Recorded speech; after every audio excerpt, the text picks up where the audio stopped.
12, he made it to his first race. I just was obsessed with it.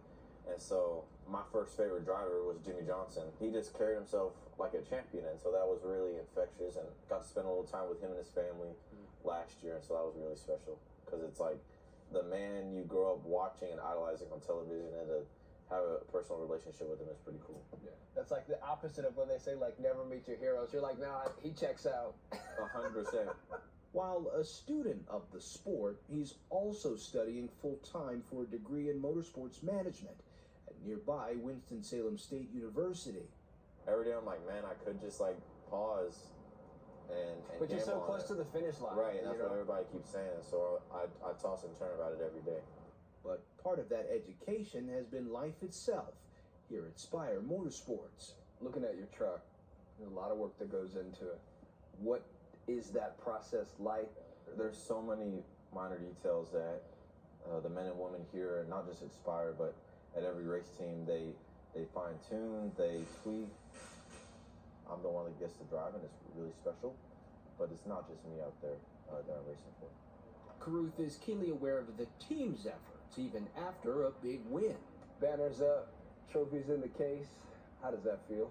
I think more relieving than anything, just because you think about going through the winter, and there's amidst the uncertainty, like your shop guys are showing up every day at 7 in the morning and here till after 4.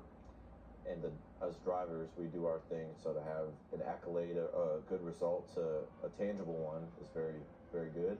As for how the 6th-ranked driver in NASCAR's Craftsman Truck Series prepares for race day, my important thing, I always get like eggs and pancakes to start, which is mostly every day, but definitely on race days as well. Like 4 eggs and 1 or 2 pancakes and chocolate milk, like that's my thing. Chocolate milk? Chocolate milk. I love chocolate milk, yeah. Caruth's father, Roger, is usually with him at the table. I'm generally an early riser, so I'm always up and prepped, because he can call and be like, let's go to breakfast in 30 minutes. And then from there, he's going to eat and go to the track.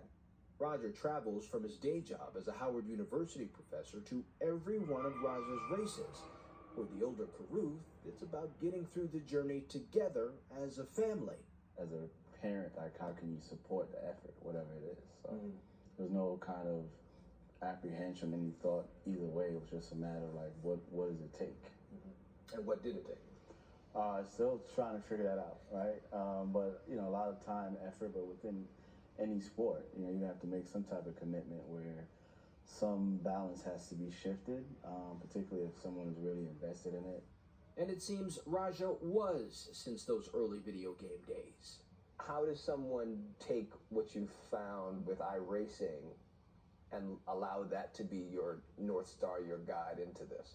That's an interesting question, because my whole purpose behind starting racing online was to get my foot into the door to race, period.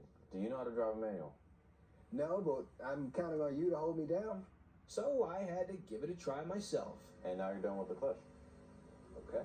And then start hitting the gas. You can hit the gas more. Then when you start here, like, you go to 3rd. There you go. Yep. You can hit the gas, bro. Yeah. You don't have to shift no more. Okay. Yeah. And use 2 hands to do it. I'm like, I don't want to break it. Yup. Oh, snap. Well, now you... Oh. Your car has too much damage. We've got to fix it. They just told me that the car has too much damage and we have to fix it.